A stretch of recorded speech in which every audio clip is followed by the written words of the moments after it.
Welcome to new TV Telugu. Tamil Nadu రాజకీయాలు ఇప్పుడు సరికొత్త సమీకరణాలతో హిటెక్కుతున్నాయి.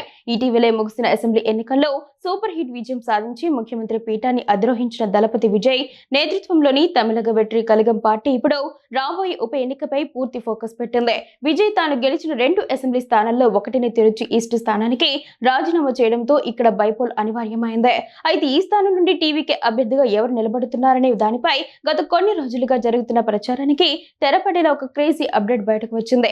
ప్రముఖ నటుడు, కొరియోగ్రాఫర్, దర్శకుడు రాఘవ లారెన్స్ పేరు ఇప్పుడు తిరుచి ఈస్ట్ రేస్ లో అత్యంత బలంగా వినిపిస్తోంది.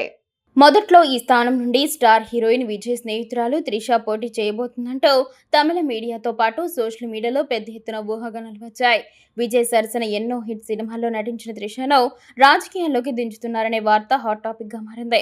కానీ తాజా సమాచారం ప్రకారం త్రిషకు ప్రస్తుతానికి ప్రత్యక్ష రాజకీయాల్లోకి వచ్చే ఉద్దేశం ఏమాత్రం లేదని తేలిపోవడంతో ఆ ప్రచారానికి పూర్తిగా బ్రేక్ పడింది. రాఘవ లారెన్స్ కు ఉన్న మాస్ ఇమేజ్, ముఖ్యంగా యువతలో ఉన్న ఫాలోయింగ్ మరియు ఆయన చేసే సేవా కార్యక్రమాలు పార్టీకి భారీగా కలిసి వస్తాయని టీవీకే అధిష్టానం భావిస్తోంది. లారెన్స్ మొదటి నుంచి విజయ్ కి గట్టి మద్దతుదారుడిగా ఉంటున్నారు. గత ఎన్నికల్లో టీవీకే సాధించిన క్లీన్ స్వీప్ విజయంపై, అలాగే ఇటీవల విజయ్ ప్రభుత్వం తీసుకున్న కొన్ని కీలక నిర్ణయాలు కూడా ఆయన సమర్థించారు.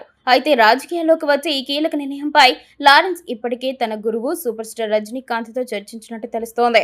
తలైవా రజనీకాంత్ ఇచ్చే సలహాలు, ఆయన ఆశీస్సులు తీసుకున్న తర్వాతే లారెన్స్ తన పొలిటికల్ ఎంట్రీపై అఫీషియల్ అనౌన్స్మెంట్ చేసే అవకాశం ఉందని ఇండస్ట్రీ వర్గాలు చెబుతున్నాయి.